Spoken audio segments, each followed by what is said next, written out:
नमस्कार दोस्तों, प्रिय मित्रों, विद्यार्थियों। आज हमारे साथ में है एक ऐसी प्रतिभा जिनका एक साथ 3 पदों पर चयन हुआ है, जैसा कि आप थंबनेल में भी देख रहे हैं। स्कूल व्याख्याता, सेकंड ग्रेड और ग्रेड 3 अध्यापिका। साथ ही साथ ये नेट क्वालिफाई है, पीएचडी है, सीटीटी भी किया है और संस्कृत शिक्षा विभाग में भी इनका चयन हुआ है। कुल मिलाकर 5 चयन ये अब तक ले चुके हैं। सुजानगढ़ के ही हैं। हमारे साथ में है डॉक्टर राशि शर्मा। नमस्ते, स्वागत है आपका। तो थैंक यू सर। तो हम जैसे इनसे पूरी जो बातचीत करेंगे, जानेंगे कि किस प्रकार से इन्होंने तैयारी की। सब्जेक्ट चूँकि इनका इंग्लिश रहा है, पॉलिटिकल से भी ये एमए है, तो हम पूरी इनकी रणनीति जानेंगे कि किस प्रकार से इन्होंने तैयारी की। कि कई बार हम देखते हैं कि विद्यार्थी बहुत मेहनत करते हैं, उसके बावजूद भी उनका चयन हो नहीं पाता है। और संघर्ष तो हालांकि हर विद्यार्थी का रहता ही है, स्ट्रगल इन्होंने भी किया है, परंतु एक साथ तीनों ही पदों पर चयन होना बड़ी खुशी की बात है। और निश्चित रूप से कुछ न कुछ ऐसे नॉर्मल या ऐसे कुछ कॉमन फैक्टर हो सकते हैं, कुछ ऐसे प्रिंसिपल हम ले सकते हैं कि जो आप सबके काम आ सकें। तो सबसे पहले मैं आपसे पूछना चाहूँगा कि आप अपना जो एजुकेशनल जो क्वालिफ़िकेशन है, बैकग्राउंड है आपका, 10वीं 12वीं वगैरह है, वो आपने कहाँ सीखी, क्या परसेंटेज रहे, आप विद्यार्थियों को बताइए। सर सबसे पहले तो थैंक यू मुझे इनवाइट करने के लिए। मेरी एजुकेशन लगभग सुजानगढ़ से ही हुई है, जहाँ मैं पैदा भी हुई हूँ। तो मेरा 10th क्लास सुजानगढ़ में हिंदी मीडियम से आदर्श विद्या मंदिर स्कूल में हुआ, जिसमें मेरे 76% आए थे। 2005 में हुआ था। फिर 2007 में मेरा 12th हुआ था, जो कि मैंने झुंझुनू से किया था, टैगोर पब्लिक स्कूल सूरजगढ़ से, जिसमें मेरे साइंस मैथमेटिक्स सब्जेक्ट था, जिसमें 84% थे। फिर ग्रेजुएशन मेरा फिर सुजानगढ़ में आ गई थी मैं, तो यहीं से ग्रेजुएशन हुआ था। ग्रेजुएशन में मेरे सब्जेक्ट इंग्लिश लिटरेचर, हिस्ट्री और कंप्यूटर एप्लीकेशन था, जिसमें मेरे लगभग 65% नंबर थे। यानी इंग्लिश आपने कॉलेज में लिया ना? कॉलेज में, जी सर। और 12वीं तक आपके साइंस मैथ रही। जी सर। तो उसका भी निश्चित रूप से आपको कंपटीशन में फ़ायदा मिला ही है जी ना? सर, बिल्कुल। जैसे स्कूल व्याख्याता में मैथ और रीजनिंग के भी सवाल आते हैं, साइंस के भी आते हैं। हाँ। तो वहाँ आपको थोड़ी कठिनाई कम आई होगी। हाँ जी सर, जी। बिल्कुल। और उसके बीए के बाद में आपका? हाँ, मैथमेटिक्स में थोड़ा इंटरेस्ट भी था, तो हो मतलब जी। तो मेरे 12th में मैथमेटिक्स में मतलब 150 में से 148 मार्क्स आए थे ऐसे अच्छा, करके। जी। और उसके बाद ग्रेजुएशन के बाद मैंने बीएड किया था, जो 2011 में कंप्लीट हुई थी। और उसके बाद मेरा एमए पॉलिटिकल साइंस में किया हुआ है, जिसमें मेरे 2013 में एमए हुई थी, और उसी ड्यूरेशन में मेरी शादी भी हो गई थी 2013 में। फिर मैं चंडीगढ़ शिफ्ट हो गई थी, तो वहाँ 1 साल का मेरा गैप लगा था, तो उसमें मुझे समझ में नहीं आ रहा था कि क्या करें आगे। फिर हस्बैंड की थोड़ी ट्रांसफरेबल जॉब थी, तो फिर मैंने इग्नू से एमए इंग्लिश में किया, इंग्लिश लिटरेचर में, जो मेरा 2016 में कंप्लीट हुआ। जी। और 2017 में फिर मेरी नेट भी क्लियर हो गई थी, और उसी टाइम मेरी बेटी का भी जन्म हुआ था। और फिर 2018 में मैंने पीएचडी के लिए अप्लाई किया था, जहां फिर मेरा 2023 में, अभी पिछले साल ही मेरा पीएचडी कंप्लीट हुआ है। जी। यानी एजुकेशन आपकी कंटिन्यू चलती रही है, तो जी इसमें सर, ज़्यादा कोई बिल्कुल। ब्रेक नहीं लगा इसमें। जी सर। और हालांकि जैसे आपके ग्रेजुएशन के और सिलेक्शन के बीच में कुछ गैप रहा, परंतु वो आपके प्रोफेशन की वजह से रहा। जी सर, हाँ? बिल्कुल। जी। तो सबसे पहले हम अपने फिर विषय पे आ जाते हैं। परसेंटेज मैंने इसलिए पूछे हैं क्योंकि अक्सर कई बार क्या होता है कि अभी भी रिजल्ट आया था 10वीं का, तो अब तो परसेंटेज भी 100% भी आ रहे हैं पूरे। जी सर। तो टैलेंट की हर बार एक नई पीढ़ी चुनौती सामने आ ही रही है। और दोनों ही बातें हैं, जो बच्चे अच्छे परसेंटेज ला रहे हैं वो भी कंपटीशन में है। और कई बार हम ये भी देखते हैं कि जो 10वीं या 12वीं मान लो ठीक ठाक रहे, एवरेज रहे, आज अब तो ऐसी फिल्म भी आई है 12वीं फेल। तो कई वो विद्यार्थी भी ऐसे होते हैं, अगर उनको आईक्यू लेवल ठीक है और उनको अगर आके मौका मिल गया कंपटीशन का, तो वो भी कई बार अच्छे से फाइट कर सकते हैं। जी सर, बिल्कुल। तो इसमें वही होता है कि आप रेगुलर बने रहो, अपना काम हाँ, करते रहो। ऐसा नहीं है कि आपने 6 महीने पढ़ाई छोड़ दी फिर आप पढ़ने लगे हो ऐसे। पर ये फ़ायदा मिलता है जिनके परसेंटेज अच्छे हो 10वीं 12वीं में, या मान लो कॉलेज में अगर अच्छे रहें, तो वो उनको तैयारी कंटिन्यू होती है, तो उनको फिर आगे थोड़ा कम संघर्ष करना पड़ता है, ऐसा मुझे लगता है। तो अगला जैसे हम आते हैं क्वेश्चन कि जो स्कूल व्याख्याता है इसके लिए आपने तैयारी की, तो लगभग कितना क्या टाइम आपको लग गया होगा, कितने महीने से लगभग आपने इसके लिए दिए होंगे? अब सर जैसे पढ़ाई तो चल ही रही थी, पर एक जैसे पर्टिकुलर जो उसके अकॉर्डिंग मैंने लगभग 1 साल लग गया था मेरे को। जो पर्टिकुलर सब्जेक्ट सिलेबस आता है आरपीएससी का, तो उसके हिसाब से टॉपिक वाइज तैयारी करने में लगभग 1 साल लग जाता है। और कुछ सब्जेक्ट आपका चल ही रहा था तैयारी? हाँ, कि आपने नेट भी किया, उसमें से पीएचडी भी आपने की इंग्लिश से? जी सर, बिल्कुल बिल्कुल। हाँ, तो इंग्लिश में लिटरेचर में मुझे प्रॉब्लम नहीं थी, मतलब जीके इसमें बहुत वास्ट आता है, तो उसके अलग अलग सब्जेक्ट आते हैं और आते हैं, तो उसकी तैयारी में आपको टाइम चाहिए होता है। तो चूंकि आप एक गृहिणी भी है, छोटी बिटिया भी है आपके मुद्रिका, तो आपने गृहस्थी को मैनेज करते हुए, क्योंकि हमारे बहुत सारे स्टूडेंट जो है गृहिणी महिलाएं भी हैं, उनके लिए एक मैंने टाइम टेबल का वीडियो भी बनाया था मैंने, जो काफ़ी अच्छा, उसके अच्छे व्यूज़ आए हैं काफ़ी। तो आपसे भी मैं पूछना चाहूँगा कि भाई जैसे आपकी तैयारी का जो शेड्यूल है, टाइम टेबल है, वो आपका क्या रहा था? किस प्रकार से आप पढ़ लेते थे घर पे? जैसे क्या कोई जॉब भी करते थे साथ में वगैरह? जी सर, तो सर ऐसा कोई पर्टिकुलर जैसे गृहिणियाँ होता है, सबका अपनी अपनी सिचुएशन होती है, सबका अलग अलग अपने हिसाब से टाइम टेबल होता है। मेरा ये था कि जैसे सुबह 9 बजे तक मेरा, जैसे मेरी डॉटर थी वो स्कूल जाती थी 9 से 1 बजे तक, और हस्बैंड थे वो ऑफिस जाते थे 9 बजे। तो मेरा सुबह सुबह मेरे से पढ़ाई नहीं हो पाती थी, सुबह का टाइम, तो उसके टाइम में मैं वीडियोस देखा करती थी, स्पेशली आपके ही वीडियोस देखती थी मैं। ब्लूटूथ लगा लेती थी, और फिर मैं, क्योंकि उस टाइम शांति भी रहती है, सब सोए रहते हैं और आप अपना काम कर रहे होते हो, कोई डिस्टरबेंस नहीं होता है, तो उसमें तो मैं वीडियोस देखती रहती थी और अपना काम करती थी। और फिर 9 बजे के बाद में जैसे सब चले गए, तो उसके बाद मैं अपना बैठ के पढ़ाई करती थी। तो 9 से 1 बजे के बीच में मैं कोई काम नहीं करती थी घर का जो काम जैसे पढ़ा है वैसे पढ़ा ही रहता था ऐसे। फिर उसके बाद में मैं करती थी, फिर तो लगभग 4 घंटे वो पढ़ाई हो गई आपकी, और घर का थोड़ा सुबह काम भी हो गया, आप फ्री भी हो गए। जी।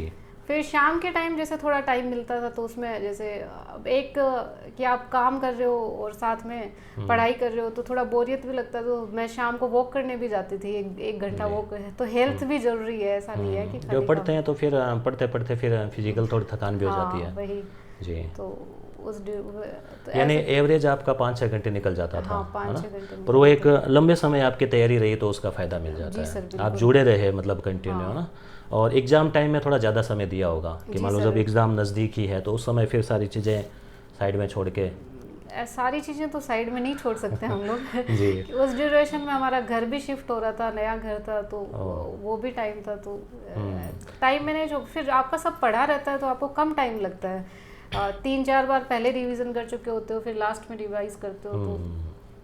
तो आपने जिक्र किया मेरे वाले वीडियोस का, तो मैंने उस समय जैसे एक तो करंट अफेयर के कुछ मैराथन लगाए थे, उसके अलावा जैसे साइकोलॉजी है उसकी भी एक मैराथन लगाई थी, कुछ राजस्थान जीके के पॉइंट के कुछ लगाए थे, उन पे अच्छे व्यूज़ थे, लाखों में व्यूज़ थे स्टूडेंट्स के।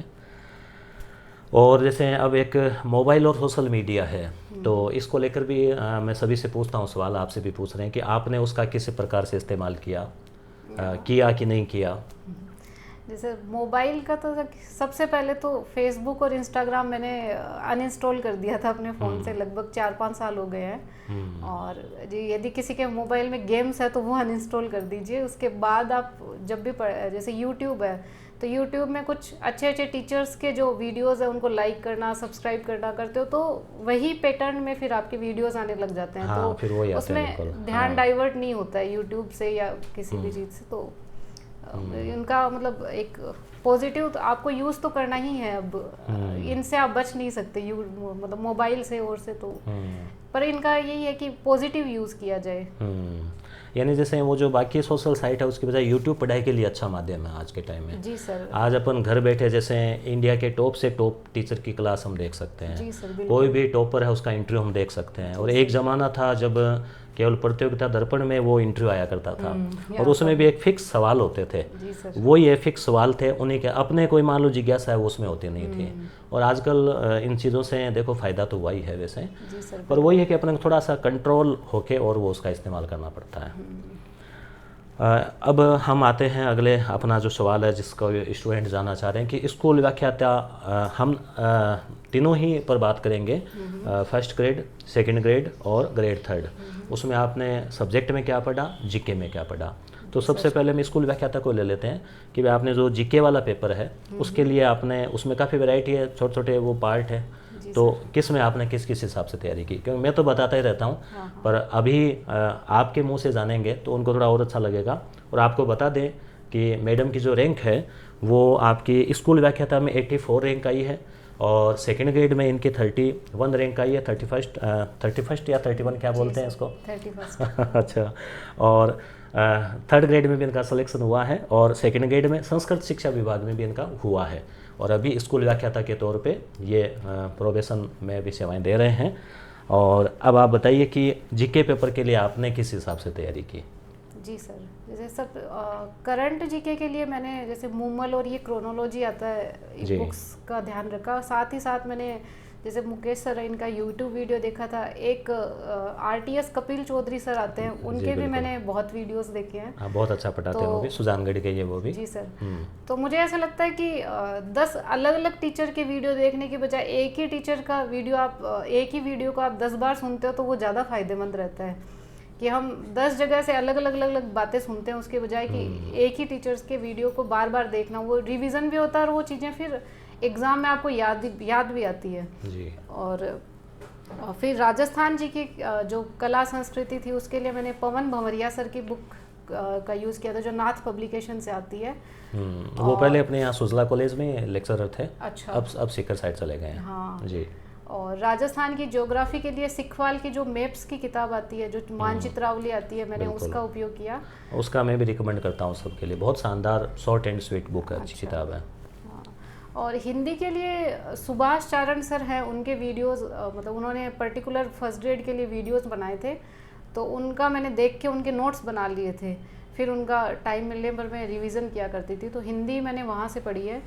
और जैसे मैथमेटिक्स और रीजनिंग और पॉलिटिकल साइंस के लिए मैंने उत्कर्ष क्लासेस की ये ज्वाइन किया था मैंने कोर्स, तो उससे मैंने नोट्स बना लिए उनके, और उनको और पुराने जो पेपर्स थे उनके क्वेश्चन सोल्व किया करती थी मैं ऐसे। तो ये था मेरा। पहले पेपर का स्कोर याद है क्या आपको? ठीक अच्छा ही रहा होगा वैसे आपका ना, क्यों इसमें मैथ साइंस वगैरह और सब आपके कवर थी, है ना? जी सर।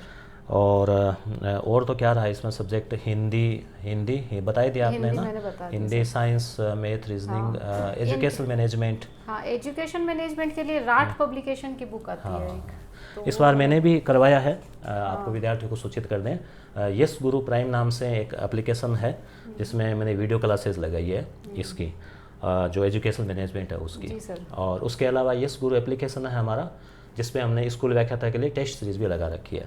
थोड़ा अपना प्रचार भी कर देता हूँ साथ में। सेकंड ग्रेड के लिए मैंने आपका लिया भी था, ये यस गुरु एप्लीकेशन का जो टेस्ट सीरीज थी वो मैंने ली थी, तो उसमें बहुत अच्छे से व्याख्या करके आंसर लिखे हुए हैं, तो काफ़ी सही था। हाँ, वो संजय पाल जी सर काफ़ी मेहनत करते हैं इस पर। और रीड के लिए भी हमने जैसे वो एक चिराग नाम से, अलादीन का चिराग नाम से हमने निकाला था, वो भी अच्छा स्टूडेंट्स में काफ़ी लोकप्रिय उसमें रहा था। एक आपकी जैसे वो बुक आती है सेकंड ग्रेड, जैसे पुराने पेपर की संजय सर और आपकी, जिसमें टॉपिक वाइज जो ओल्ड क्वेश्चंस आए हुए हैं उनको एक्सप्लेन करके दिया हुआ है, काफ़ी अच्छी बुक है वो। मैं हम सेकंड ग्रेड के समय मैंने ली थी वो बुक। पीवाई के ऊपर हम फोकस करते हैं हमेशा कि पहले हमें एग्जाम में उतरने से पहले या जैसे तैयारी करते हैं तो पहले पुराने क्वेश्चन देखने चाहिए, उससे अपने को आइडिया लगता है।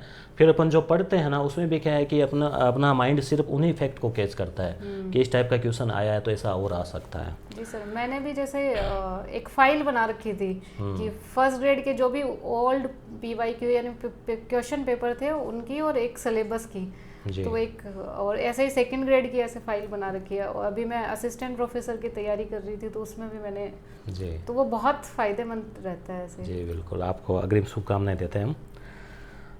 और इसमें जैसे एक और स्टूडेंट से पूछना चाहेंगे कि आप अगर चाहते हैं कि मैडम से इंग्लिश पढ़ना चाहें तो आप कमेंट करके बताना, क्योंकि अभी मैडम हमारे नज़दीक ही रह रहे हैं, तो इन फ्यूचर कोशिश करेंगे अगर वैकेंसी आने की कुछ परिस्थितियाँ बनती है तो इंग्लिश में हम गाइडलाइन आपका अगर स्टूडेंट्स कमेंट करेंगे तो ज़रूर चाहेंगे।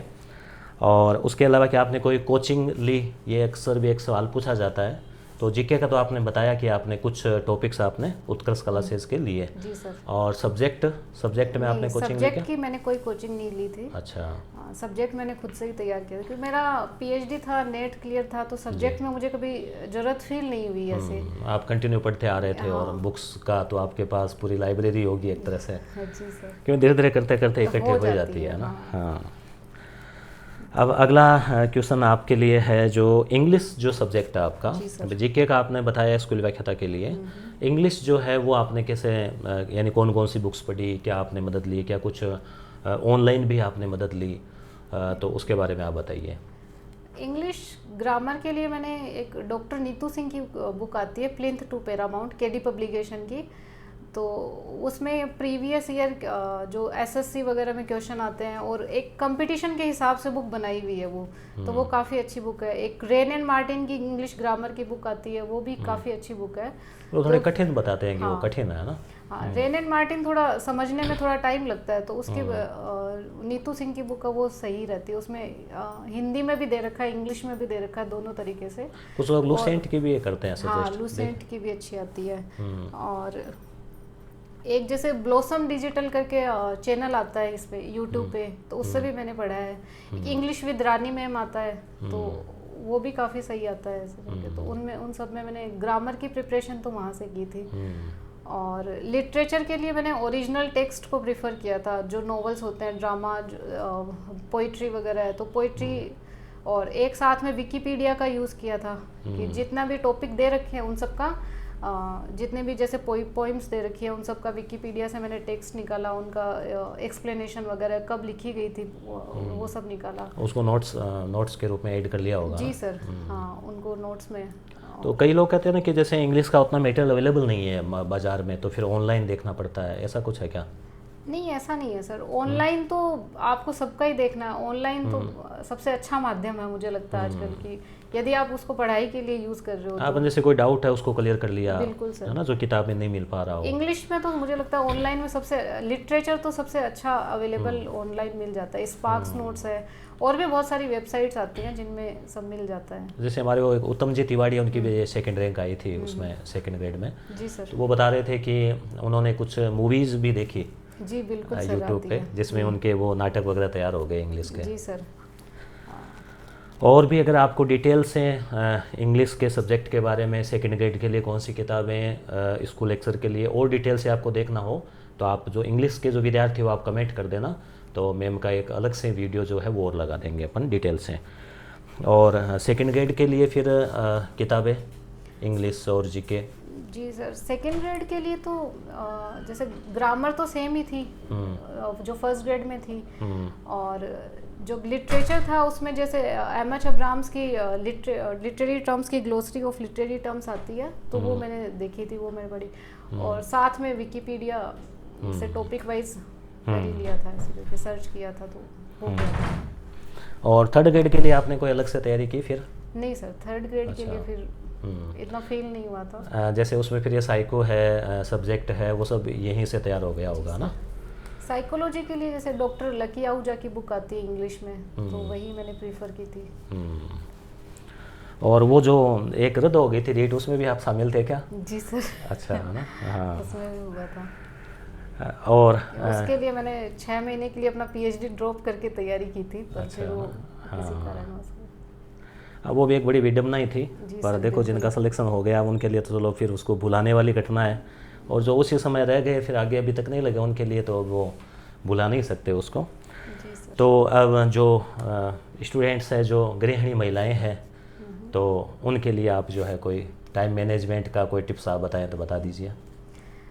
टाइम मैनेजमेंट यही है कि अनुशासन के साथ लगे रहिए और अपना रेगुलर बने रहिए। कोई आप पढ़ाई कर रहे हो या कोई भी काम कर रहे हो तो उसमें रेगुलर बने रहिए, बिना डीमोटिवेट हुए कि अभी वैकेंसी नहीं आई है तो अभी नहीं पढ़ना है, अभी ये काम है तो नहीं करेंगे, तो वो नहीं है कि आप दिन का 2 घंटा 1 घंटा अपना इंटरेस्ट के साथ निकालिए और करते रहिए। बोलो जब भी टाइम मिले सुबह और मिला, अभी तो मुझे शाम को लगता है मिला। कि सबसे बेस्ट टाइम है पढ़ने का और नोट्स बनाने का, क्योंकि जब वैकेंसी आती है उसके बाद 3-4 महीने रहता है तो उसमें आप नोट्स नहीं बना सकते। तो मुझे लगता है अभी ये सबसे आइडियल टाइम है कि जिसमें आप नोट्स बनाओ, पढ़ो पढ़ो और रिवीजन करो उसके लिए। हाँ, अभी अपन 6 महीने तो कम से कम मान के चल ही सकते हैं जी सर। कि वैकेंसी आएगी, फॉर्म भरे जाएंगे, परीक्षा होगी, जी सर। तो आराम से पर्याप्त समय है। क्योंकि वैकेंसी के बाद आजकल मुझे लगता है 3 महीने या 4 महीने के अंदर अंदर एग्ज़ाम हो जाता है। पर मेन क्या है कि जैसे स्टूडेंट्स कह रहते हैं कि अभी तो वैकेंसी नहीं है, तो वो फिर उन पढ़ नहीं पाते, शुरू नहीं कर पाते, वो एक बड़ा लॉस हो जाता है फिर उसका। वो तो मोटिवेशन सर खुद से ही लाना पड़ता है कि बिल्कुल। हाँ, मोटिवेशन की बात आती है तो मोटिवेशन के लिए आपने मान लो कई बार आपको निराशा भी फील हुई होगी कि चलो अब नहीं पढ़ पा रहे, इतना पढ़ लिया, तो मोटिवेशन कहाँ से आता था फिर आपको? मोटिवेशन तो सर फैमिली से बहुत मिलता था। मेरे जैसे पिताजी हैं, वो अकाउंटेंट है, तो उनका एक ही रहता था हमेशा कि पहले फेल होना सीखो कि जब फेल होगे उससे प्रेरणा लोगे तभी तुम पास हो पाओगे। तो उनका हमेशा यही रहता था कि असफलता की सीढ़ी है। जी सर, उनका हमेशा यही, वो कभी भी नहीं बोलते थे कि अच्छा पास हो गए, और कि उनका रहता था ऐसे। बिल्कुल, बहुत एक सक्सेस प्रशासनिक अधिकारी है, तो बिल्कुल अनुभव रहा उनका। मेरे हस्बैंड है, उनको भी देख के मोटिवेशन मिलता है कि जैसे मंडे टू फ्राइडे उनका काम रहता है, उसके बाद भी वो जैसे सैटरडे संडे व्लॉग्स लिखते हैं और लिखते हैं और पढ़ाई करते हैं फिर भी, तो वो भी एक मोटिवेटिंग फैक्टर था। बिल्कुल बिल्कुल। मेरी जो मदर इन लॉ है वो भी सुबह हमेशा 4 बजे उठती है और अपना जो भी काम होता है रेगुलर और करना, तो वो चाहे रात को 12 बजे सोए, 1 बजे सोए, पर उनको सुबह 4 बजे उठना है काम कर, तो उनको देखते हैं तो एक मोटिवेशन फील होता है। यानी आपके जो आपका जो पितृपक्ष है, यानी आपका पियर से ससुराल से दोनों साइड से आपको प्रेरणा मिलती है ना? बिल्कुल सर। सारे प्रेरक व्यक्तित्व है। मेरी छोटी सिस्टर है, वो भी जैसे फर्स्ट ग्रेड में लेक्चरर है, तो वो भी मुझे बहुत प्रेरित करती है। हाँ, उनकी भी अच्छी रैंक आई थी ना, वो भी इंग्लिश से हैं। जी, उनकी 12th रैंक आई थी। इनके ये 2 सिस्टर और एक भाई है, तीनों ही जॉब में है ना? जी सर। हाँ, अच्छा, उनकी 12वीं रैंक आई इंग्लिश से है ना? बिल्कुल बिल्कुल, उनको भी कभी उनका तो जॉब करते हुए जैसे वो 3rd ग्रेड में पहले से थी। अच्छा, उसके दौरान उन्होंने तैयारी बिल्कुल की, सीखा खानदान। जी बिल्कुल बिल्कुल। और कोई लास्ट आपका मैसेज स्टूडेंट्स के लिए इस वीडियो के लास्ट में? बस यही है कि तैयारी करते रहो, हो जाएगा सिलेक्शन। वही है कि और असफलताओं से घबराओ मत, वो असफलता की पहली कुंजी बोला जाता है उसको, तो घबराओ मत, एक रेगुलर बने रहो अनुशासन के साथ। आपने भी कोई दिया क्या एग्जाम इनमें, स्कूल वालों में, स्कूल लेक्चरर सेकेंड ग्रेड, जिसमें आपका हुआ नहीं चयन? जी सर, मैंने 2018 वाला दिया था। उसमें जैसे मेरी तैयारी कमी थी, मैंने 2 महीने तैयारी, तो उसमें मुझे एक चीज़ समझ में आ गई कि यदि आप रिवीजन नहीं करोगे ना तो आप पेपर में परफॉर्म नहीं कर पाओगे, क्योंकि वहाँ फिर कंफ्यूज हो जाते हैं, ऑप्शन क्लोज होते हैं ना, तो वो तो मैंने तैयारी तो की थी पर मेरा रिवीजन के लिए मुझे टाइम नहीं मिला था। मैंने पढ़ा सब कुछ था, पर जब एग्ज़ाम पेपर आया तो उसमें मैं बहुत मतलब होच पोच होना बोलते हैं ना उसको कि ये ऑप्शन कर दे, ये ऑप्शन कर दे, तो बहुत सारे क्वेश्चंस रॉन्ग करके आई थी मैं, तो वो फिर मेरे दिमाग में रह गया कि जितना पढ़ा है उसको रिवाइज करो, वो रिवीजन बहुत ज़रूरी है। बिल्कुल, तो आपने समय निकाला, इसके लिए आपका बहुत बहुत धन्यवाद। और निश्चित रूप से विद्यार्थियों को इस वीडियो से कुछ न कुछ नया सीखने को मिला होगा। और जैसा आपने बताया, स्कूल व्याख्याता हो, सेकंड ग्रेड हो, कोई सा भी एग्ज़ाम हो, एक तो कंटिन्यूटी ज़रूरी है, तो अपन जुड़े रहें, चाहे थोड़ा ही पढ़ें पर पढ़ते रहें, और फिर जब प्रॉपर एग्ज़ाम आ जाए, एग्ज़ाम डेट आ जाए, फिर तो अपने को अपना पूरा एफर्ट जो है वो करना ही चाहिए, पूरा प्रयास जो उसमें करना चाहिए।